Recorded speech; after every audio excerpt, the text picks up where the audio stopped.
Om Gyanativinandasya Jnananjanashalakya Chakshurmilitanena Tasmai Shri Gurave Namaha Shri Chaitanya Manovestam Savitamena Bhutale Swayam Rupa Kadamayam Dati Swapadandikam Jai Shri Krishna Chaitanya Prabhu Nityananda Shri Advaita Gadadhar Shivashari Gaur Bhaktavinda Hare Krishna Krishna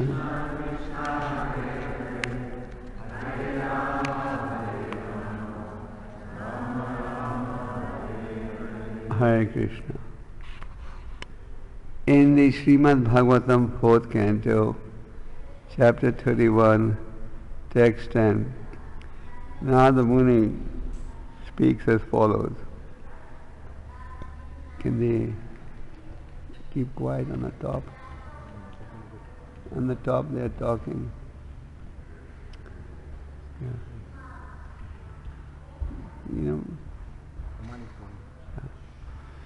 In the Srimad Bhagavatam 4th canto, chapter 31, text 10, Narada Muni speaks as follows. Kim janmabhes tribir veha shokra savita yagike karmabhir vatvait prokte pumsopi vibudayusha. The translation is as follows. A civilized human being has three kinds of births. The first birth is by a pure father and mother, and this birth is called birth by semen. The next birth takes place when one is initiated by the spiritual master, and this birth is called Savitra. The third birth, called Yagika, takes place when one is given the opportunity to worship Lord Vishnu. Despite the opportunities for attaining such births, even if one gets the lifespan of a demigod, if one does not actually engage in the service of the Lord, everything is useless. Similarly, one's activities may be mundane or spiritual, but they are useless if they are not meant for satisfying the Lord. Purport by His Divine Grace, A.C. Bhaktivedanta Swami Srila Prabhupada. Srila Prabhupada Ki. It's a 2.5-page purport, but we'll read only the first paragraph. The word Shokra Janma means taking birth by seminical discharge. Animals can take their birth in this way too.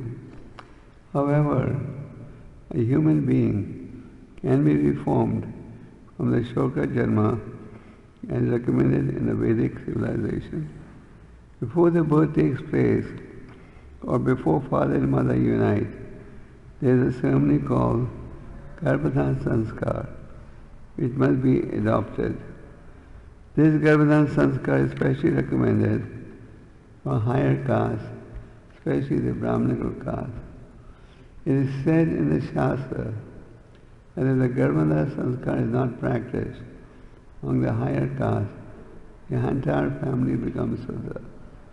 It is also stated that in this age of Kali, everyone is Sudra due to the absence of Garbhadhan Sanskar. This is a Vedic system. When Narada Muni was instructing the Prachetas were the sons of a king called King Parisha, and they had performed great austerity. Narada Muni was very pleased, and in this verse, Narada Muni is saying, a civilized human being is three births. Can everyone hear me clearly? Can everyone hear it clearly? Can you understand? Okay. Something like ego. The three births are Shokra Janma, Savitra Janma, and Yagika Janma. Shokra Janma means birth as a result of seminical discharge. Shokra in Sanskrit means semen. So Shoka Janma means birth as a result of seminal discharge. So this birth is common to human beings and to animals. Animals also take birth as a result of seminal discharge. So if one takes a human life, doesn't progress spiritually, and dies, then that is similar to life of animals. The second birth is realized when one gets initiated into the chanting of the Harinam mantra, like in the auspicious ceremony being performed today. 3 candidates are accepting initiation into the chanting of the Hare Krishna Mahamantra. And in our Krishna conscious movement, initiation is given if one has chanted 16 rounds at least for 1.5 years, and one has and promises to follow 4 regulative principles, which are no meat, fish and eggs, no intoxication of any type, no illicit sex life, no gambling. These 4 become the pillars of spiritual life, and when you indulge in them, they become the pillars of sinful life. The third birth is realized when one gets initiated into the chanting of the Gayatri mantra, and this is called Yagika Janma. And Brahminical initiation is given after one has successfully chanted the Hare Krishna mantra for a period of time and displayed Brahminical qualities. The scriptures say human life is very rare. So human life should be used for self-realization. In this age, there are many vices, but there is one benediction, that is the chanting of the holy names of Krishna. In the Chaitanya Charitamrita it is said, Bhav janma kare yade sharna kirtana, tabutana paya Krishna pade premadhana. One may go on chanting the holy names of the Lord, birth after birth, but if one doesn't avoid the offenses, he will not be able to get the benefit of chanting the Hare Krishna mantra. So the sages have described that there are 10 offenses in chanting the holy names of the Lord. And if we want to take full advantage of initiation, then we should avoid these offenses. The first offense is to blaspheme devotees who have dedicated their lives for propagating the holy names of the Lord. This is known as Vaishnava Aparad, and we briefly discussed this yesterday. Chaitanya Mahaprabhu has explained that the beautiful garden of devotional service can be spoiled when a mad elephant is allowed to come in. Similarly, all the gains of chanting the holy name can be spoiled by Vaishnava Aparad. In the 5th canto, King Rahugana said, he's not scared of Indra's thunderbolt, but what he's scared of is offending a Vaishnava. Chaitanya Mahaprabhu started his Sankirtan movement in the house of Srivas, in Srivas Angan. There was a Brahmin living next to Srivas's house. The Brahmin was very envious of Srivas. Srivas is getting so much respect, so much honor. Lord Chaitanya is dancing in his house. So he made a plan to defame Srivas. He kept the paraphernalia for worshipping Goddess Durga outside his door. And in the morning when Srivas opened the door, he saw liquor, meat, and all the paraphernalia for worshipping Durga. This Brahmin wanted to show the society that Shiva is a pretender and not a real devotee. And he's not a devotee of Krishna. So Shiva called all the neighbors and said, neighbors, see, I was bluffing you all. I'm actually a devotee of Durga, not Krishna. Nobody believed it. And what happened? That Brahmin got affected with leprosy. And he went on suffering and suffering until finally Shiva forgave him. So one should be very careful on the devotional path. We should not be influenced by envy, jealousy, etc. We should avoid envy and jealousy. And we should look at the good qualities in everyone. So we should avoid blaspheming devotees due to envy and jealousy. If we have something constructive to offer, we can offer that advice in a Vaishnava manner. The second offense is to consider the names of demigods to be equal to or independent of the holy names of Lord Vishnu. Scriptures establish Ekala Ishwar Krishna Arsa Bhritaya. Krishna is the only master and all others are subordinate. The scriptures establish Ishvara Parama Krishna, Sachidananda Vigraha, Anadiradi Govinda, Sarva Karna Karnam. There are many controllers, but Krishna is the supreme controller. So to think that all gods are one, we can take any path, the result is going to be the same, is an illusion. And to think that these demigods are completely independent of the Supreme Lord is also offensive. The demigods derive their power from the Supreme Lord. In the Bhagavad Gita, Krishna says, men of small intelligence worship the demigods, but in reality, all the benedictions are being offered by me. So, the Vaishnava understanding is, just like when you water the root of the tree, all the branches are nourished. Or when you put food in the stomach, the whole body is nourished. Similarly, when you worship Krishna, the Supreme Personality of Godhead, we are also discharging our duty towards millions of demigods and goddesses. And in the 10th canto, all the prominent demigods glorify Krishna as the Supreme Personality of Godhead. Krishna is the source of everything material and spiritual. And by giving our attention full-heartedly to Krishna, we are also serving and worshipping the demigods.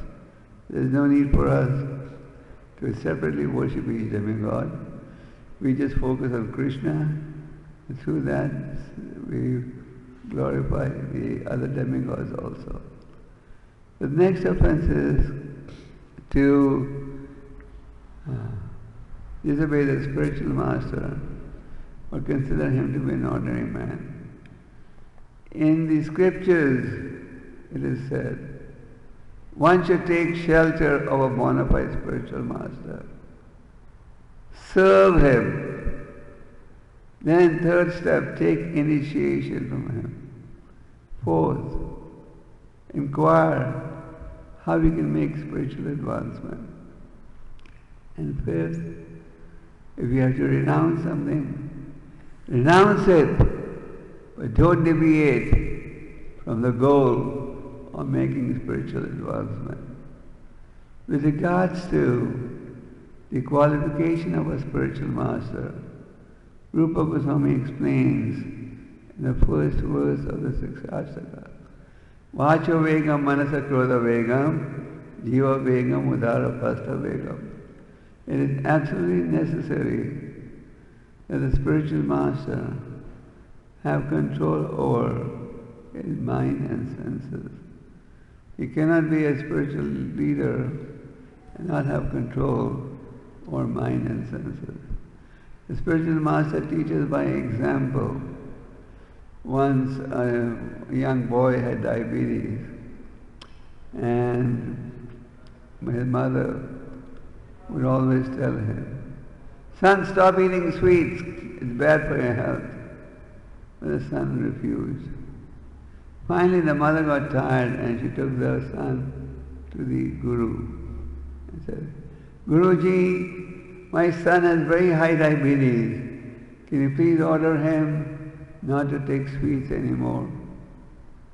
Guruji said, "Come back after 2 weeks."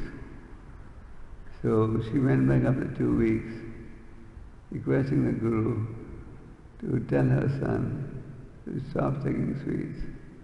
The Guruji told her son, "Son, please stop taking sweets.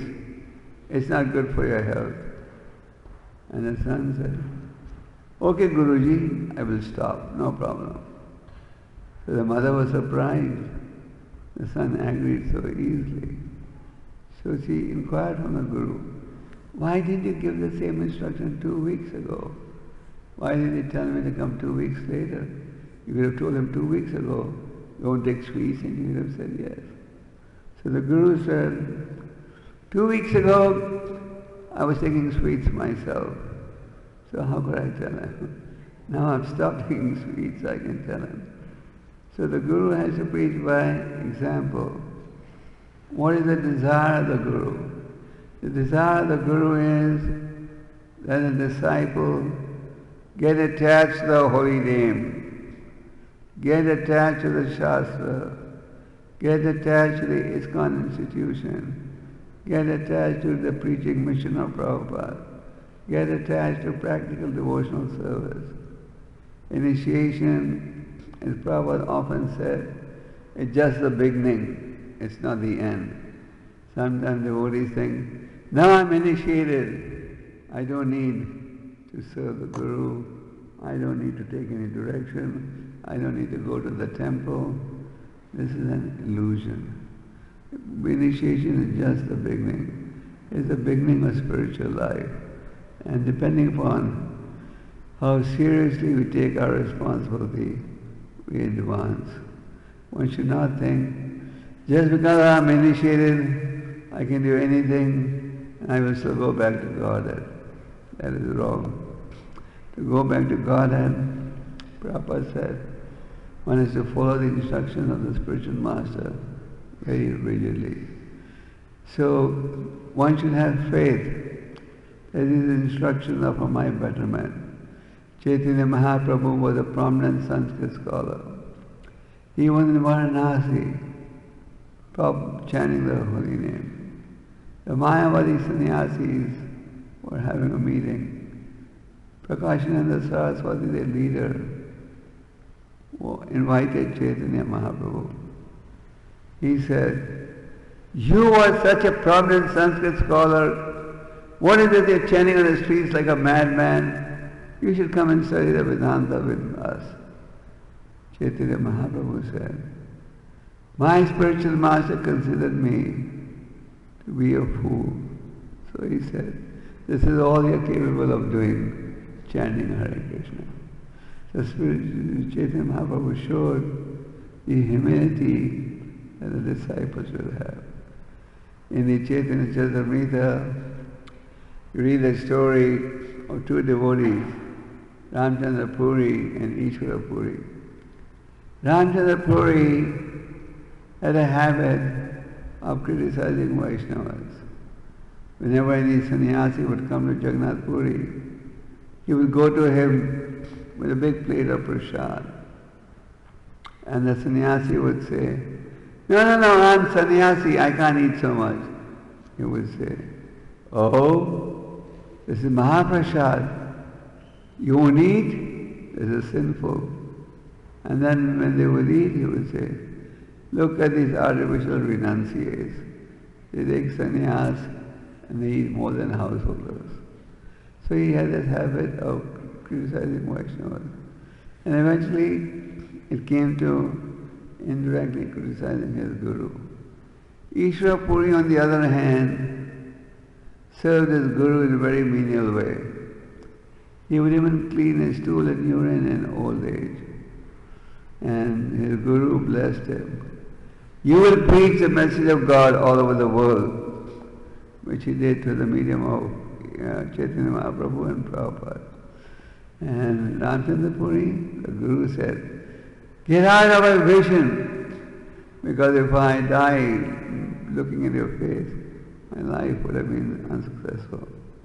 So, in the scriptures, we see so many examples of how the disciple should serve the Guru. So with faith, one should follow the instruction. And the instruction that the Guru gives is based 100% based on the instruction of Prabhupada. Prabhupada is a preeminent Siksha Guru of the Krishna conscious movement. Prabhupada is the founder Acharya, and he occupies a very unique and special role in the ISKCON society. And all the instructions that we give have to be based on Srila Prabhupada. The next is to blaspheme the Vedic literature or to not have complete faith in the scriptures. Some people think, oh, these Vedic scriptures are outdated. They're not relevant in today's modern society, and this is not practical. We must understand the word Veda means knowledge, and Vedic scriptures are also known as Sanatana Dharma, that explains the eternal duty of the living entity. So the Vedic message is not outdated. It is not meant for people of one country or one community. Krishna says, Aham bija pradapita, I am the seed-giving father of all living entities. So we should have full faith that the message of the Bhagavatam, the message of the Bhagavad Gita is eternal. It shows us what our duty is to the Lord and to society. And we should not at any cost think, oh, this message is outdated, it is not relevant. So this is a great offense. We should have faith that these Vedic scriptures don't have the four defects that are inherent in each one of us. We have a tendency to commit mistakes. Our senses are imperfect. We get illusioned, and we get illusioned. We make mistakes. Our senses are imperfect. If we don't have light, we can't see even our eyebrows. So to think that the Vedic message also has these effects is a great offense and illusion. The Vedic scriptures are perfect. They're meant for entire humanity. They were composed by the Lord who appeared as Vyasadeva. So with full faith, we should accept the Vedic literature. The next offense is to consider the glories of chanting Hare Krishna to be an exaggeration, and to give some mundane interpretation to the chanting of the holy name. The scriptures explain, Harinam, Harinam, Harinam eva kevalam, kalo nasteva nasteva eva katina nita. Chant the holy name, chant the holy name, chant the holy name. The scriptures establish the supremacy of the Hare Krishna mantra. So to think that Hare Krishna mantra is not so powerful, I need some other mantras also, is a great offense. We should have full faith that the chanting of the holy name can deliver us from the cycle of birth and death. We should not give some interpretation, but the holy name, we are praying to the Lord, please engage me in devotional service, please engage me in devotional service. We should not think that publicly I'll chant Hare Krishna, privately I will chant few other mantras. Prabhupada, when he first started the movement, He told the devotees to chant 64 rounds a day. But devotees could not do 64. So he told them, okay, do 32 rounds. When he saw they could not do 32 rounds every day, then he said, 16 rounds and no less. So if you have more time, you can chant more than 16 rounds. No need to chant, but do not chant less. And no need to chant any other mantra. We should focus ourselves on the Hare Krishna Maha Mantra. Mantra means a chant that can give you peace of mind. Maha means the chief of all the mantras. So in our scriptures, there are thousands of mantras, but the Hare Krishna mantra is described as the Maha Mantra or the chief mantra.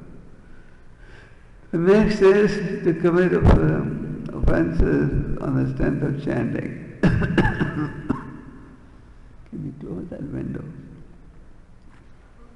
The next is to commit sins on the strength of chanting.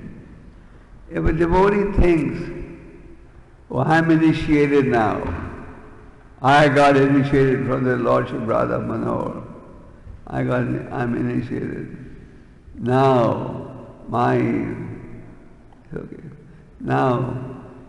sins have all been washed in the yajna.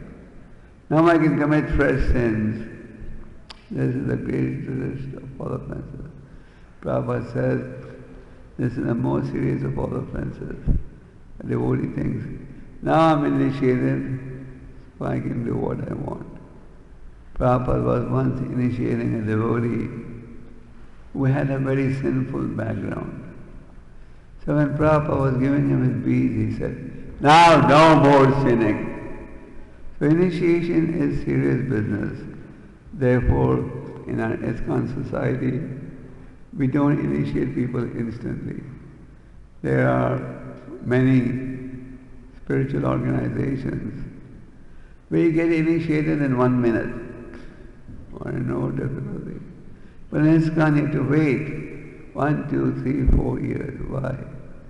Prabhupada wanted the candidates to understand what is the significance of initiation and the importance of initiation. The devotees have to take a test to show that they understand what is the logic of initiation. So one should avoid committing sins after initiation. If we commit accidentally some mistake, that's another point. But we should not intentionally commit sinful activities thinking, now that I'm initiated, I'm protected. No. If an initiated devotee breaks regulative principles, it is serious. So we should avoid committing sins on the strength of chanting. This chanting of the Hare Krishna is not karma kanda activity. Karma kanda is a sort of business activity in which you tell the Lord, I will do this, but in exchange, I want this benefit. That is karma kanda. This chanting of the holy name is an appeal to the Lord. Please engage me in devotional service. Please engage me in devotional service. Karma kanda cannot give you love of God. Narottama Thakur says, poison, even if it consumed from a golden cup, is going to kill you. So this chanting of the holy name is not karma kanda, but rather it's a prayer to the Lord. Please engage me in devotional service. The next is not to preach the glories of the holy name to the faithless.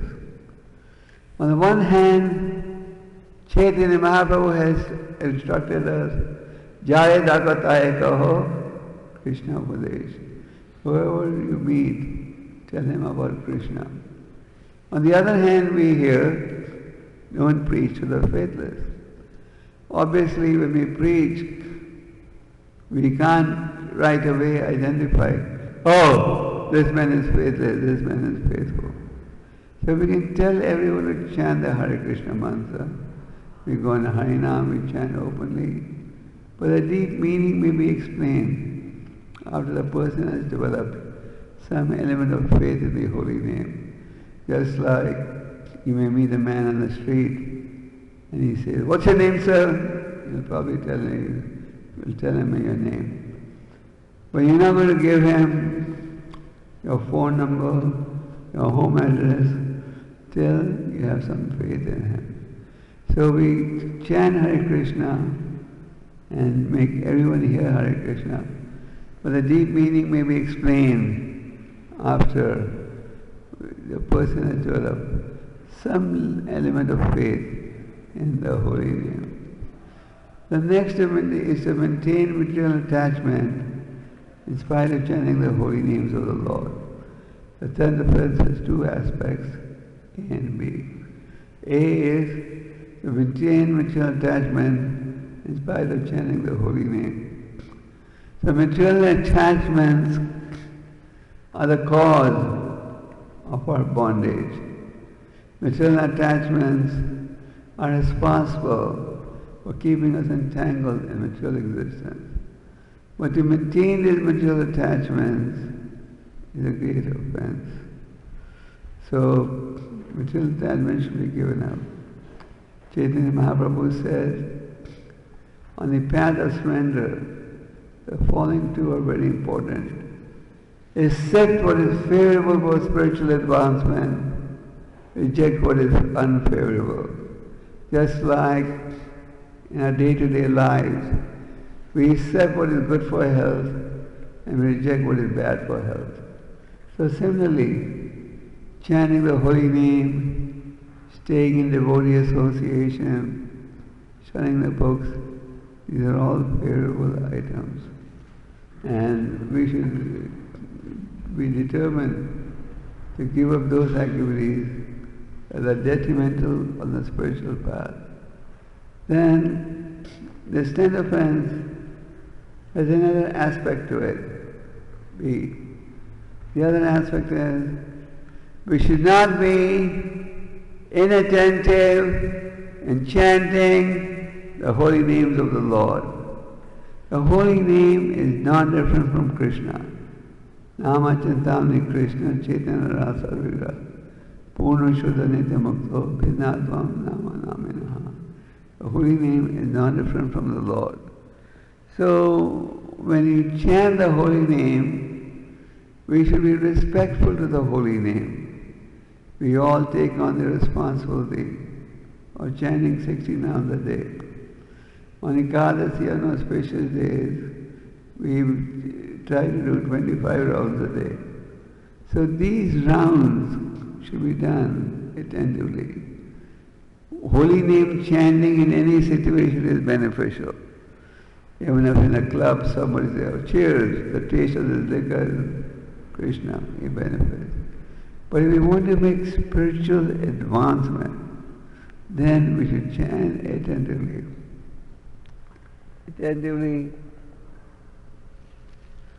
Attentively means reduce the water. Attentively means at least when I'm chanting my 16 rounds, I focus on the chanting and nothing else. Not that I'm driving and chanting my rounds, not that I'm chanting my rounds and doing 10 other errands at the same time. Just like when you sit down to eat, you like eating with concentration. When you're eating prasad, and if somebody interrupts you every minute, you like it? You say, "No, come back later." So we should also say like that. When we're chanting our rounds, we just focus on our chanting. And the other activities we tell them, come back later. So attentive chanting is highly recommended in the scriptures. You will observe that the more attentive your chanting is, the faster will be the cleansing of the heart, and the faster will be your spiritual advancement. And the more slow your chanting, the more Inattentive chanting is the cleansing of the heart will go slow and the advancement will go slow. So 16 rounds we should chant with attention. Extra rounds you can chant while driving, you can chant while cooking, you can chant anywhere. But 16 rounds should be high quality rounds. And if we do that, we definitely make spiritual advancement. In addition, we should also study Prabhupada's books. Prabhupada labored hard to write these books, and he wanted us to study these books. So we may be having jobs, businesses, but we should find time to read and preach and serve in the temple. In the temple we chant. We have a morning program. So you can do the morning program at home and chant these prayers in the morning. Samsara Dava, etc. that we chant in the temple. So we hope that the 3 candidates for accepting initiation today will take their vows very seriously.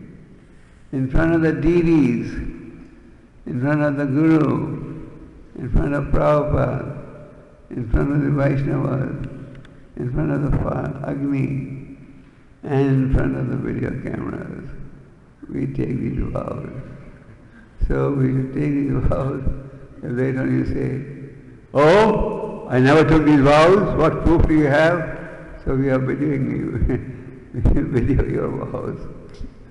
So the point is, we should take initiation seriously, regularly study Prabhupada's books, and regularly associate with devotees, sadhu sangha, and also practically serve the temple and the preaching mission of Chaitanya Mahaprabhu.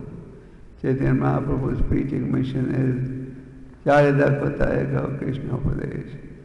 So whether you live in the temple or at home, our goal should be to work to fulfill Chaitanya Mahaprabhu's order and regularly study Prabhupada's books. Cultivate the mood of humility. One of the symptoms of surrendering to the Lord is humility. And humility in spiritual life means, I am ready to be corrected. I am ready to be guided. That should be our mood. Not that if somebody corrects you, you say, "Hey, he's envious of me." So you always chastise. If somebody tells you something good for your spiritual life, we should feel obliged. So we hope that the 3 candidates will take their vows seriously. We must get up early in the morning. Of course, if you're doing night shift, it's a different story. But otherwise, we should get up early in the morning, chant our rounds, and read Prabhupada's books regularly. And those who live at home should chant Samsara Dava, Tulsi Arti, Nasangadev Arti, Shri Guru Charana Padma. They can do that even at home. And if we do it regularly, chant our rounds attentively, your spiritual advancement will be rapid. And you'll get spiritual bliss. Sometimes devotees say, "Oh, I'm not experiencing the bliss." We don't experience the bliss because we compromise on our chanting. So we'll be chanting very attentively, and then we'll make spiritual advancement.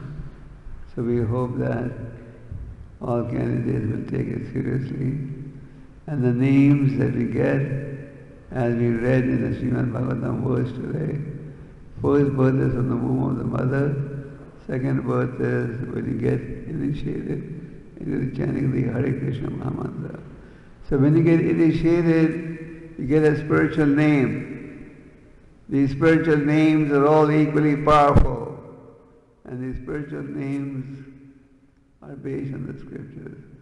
And next to the name we add Das and Dasi, which means I am servant of the Lord, servant of the Guru, servant of the Vaishnavas. One should not think, "Oh, I'm just servant of the Lord." One is servant of the Lord, the Guru, and even the Vaishnavas. And we have this service attitude. that will lead us to humility and enable us to chant the holy name. Chaitanya Mahaprabhu has said, Trinada Pisani Chena Tarura Pisaishana Amanina Manadena Ketanadi Sadahare. If you want to chant the holy name of the Lord, constantly one should chant, cultivate the mood of humility. So we hope the candidates will be serious and they'll be determined to make spiritual advancement. Hare Krishna. Okay. Now I'll give the beads. Where are the beads?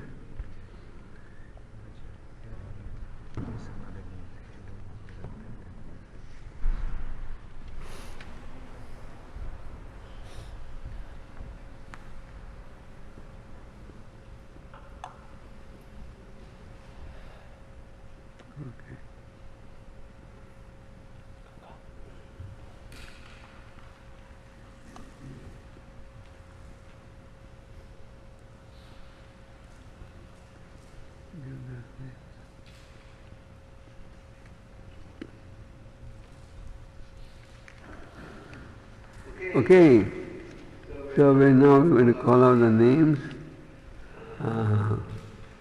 We can go and offer obeisance to Prabhupada first, and then come to the spiritual master. The spiritual master will ask you some questions, and around the daily chant. And Ekadasi and auspicious days, our goal should be to chant 25 rounds, and the four principles will follow. No music, no intoxication, no illicit sex, no gambling. As I said earlier, when you follow them, they become the pillars of spiritual life. And if you don't follow them, they become the pillars of sinful life.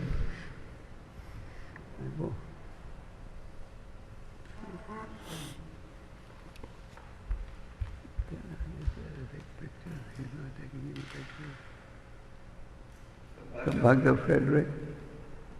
Yeah.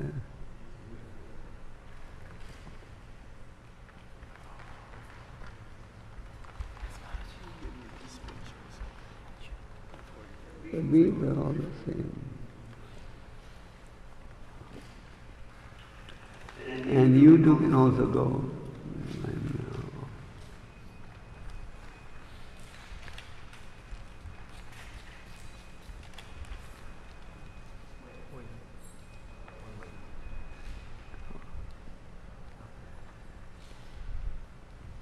Okay, we covered all the points.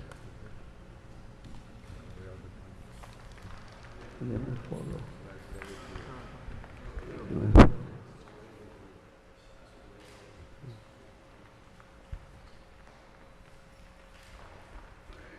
You know, offer obeisance and pranam.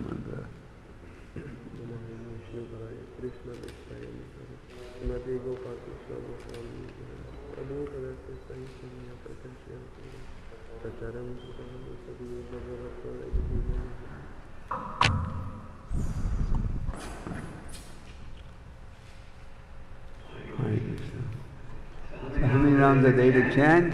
16. And on Ekadasi and auspicious days? 25. What are the four regulative principles? No meat eating, no intoxication, What about fish and eggs? no fish and eggs, Okay. So it should be no meat, fish and eggs. no onions and garlic, no intoxication, What does that include? Tea and coffee? tea, coffee, cigarette, Okay. And and no gambling, no illicit sex life. no NS, no gambling. The spiritual name is Prana Gauranga Das Brahmachari.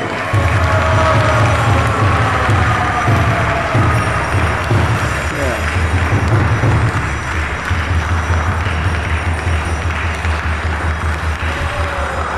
Prana Gauranga means life of Gauranga, life of Chaitanya Mahaprabhu. Dr. Vijay.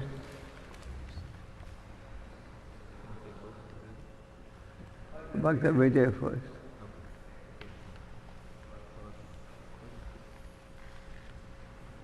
You offer obeisances to Prabhupada?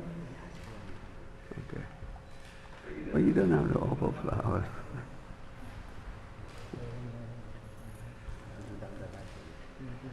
Oh, do, Dhanabad.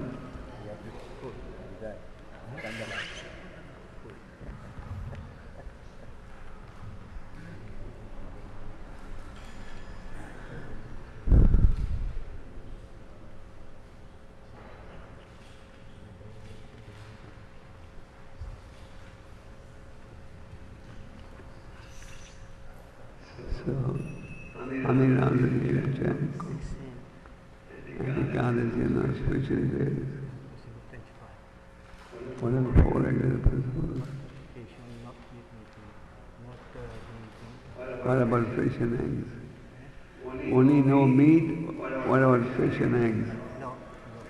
You say the whole egg, meat, fish and eggs. No gambling, no sex. And intoxication? Yes, no. Intoxication? No intoxication. Not What does that include? no drug, no alcohol, What about tea and coffee? tea and coffee. No tea, coffee. Okay. So your name was already Vijay. Vijay means victorious. Your spiritual name is Vijay Govinda Das.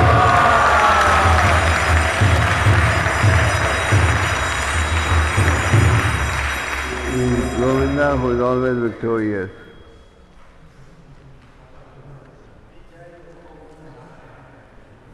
Okay.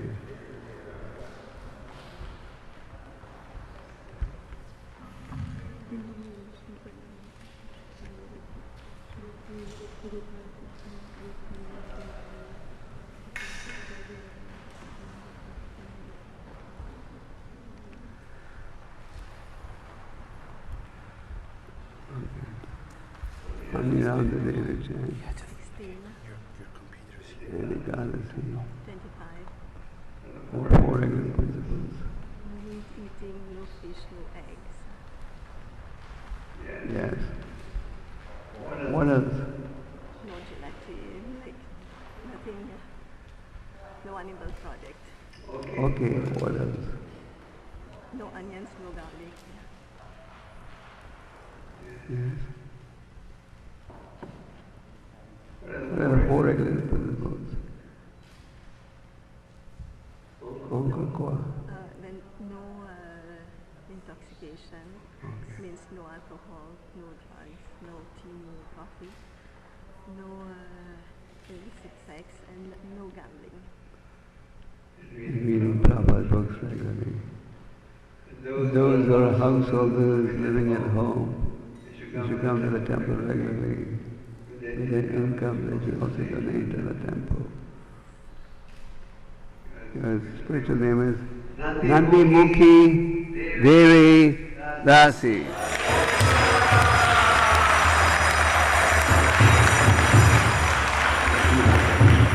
Nandi Mukhi is the sister of Madhu Mangal. Madhu Mangal is a close friend of Krishna. I've given you all tips with your name and the meaning of your name. Sometimes they misunderstand the names. Okay.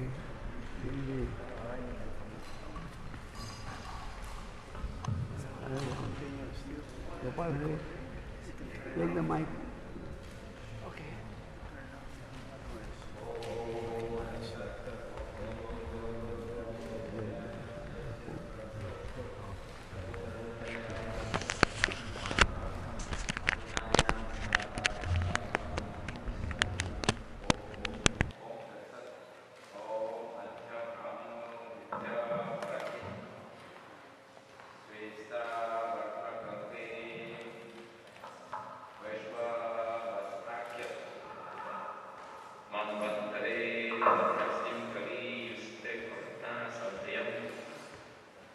ओम सनत कुमार वस्तु कर्म देव दास्य विस्तमं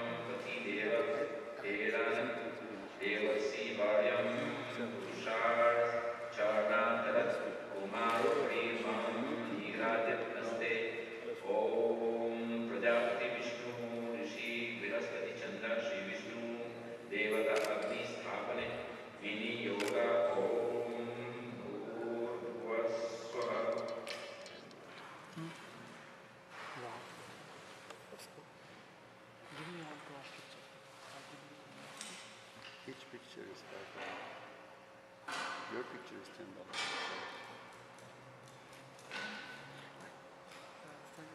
Give me the bill.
Swasti no Rishikeshwar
Sri Chaitanya Gopal Manovistam Sthapitam Yena Bhutale Swayam Rupa Tada Mayam Dadati Swapadantam Swaha Swaha Swaha Om Vandeham Shri Guru Shri Udapat Kamalam Shri Guru Vaishnavam Cha Shri Rupam Sahakajatam Sakana Gunatam Vitam Tam Sachivam Sadvaitam Sattvadutam Parijana Sahitam Krishna Chaitanya Devam Shri Radha Krishna Padam Sakagana Lalita Shri Vishakam Vitam Cha Swaha Swaha Swaha Namaho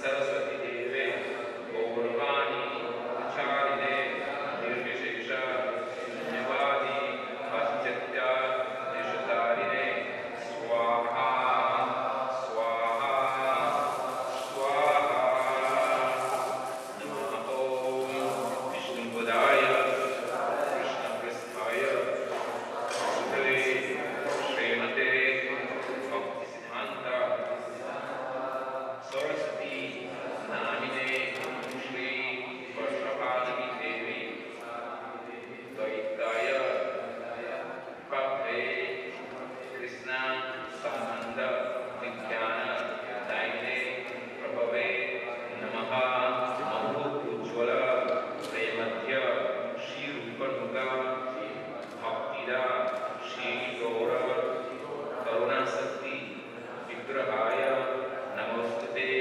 Namaste Gauravani Shrimurte Dinatarine Rupanuga Virudhavasi Vasarasi Dhanta Dhvanta Harine Swaha Swaha Swaha Namo Gaura Vishoraya Sasa Vairagya Murte Vipralamba Sambhode Padam Pujayate Namaha Swaha Swaha Swaha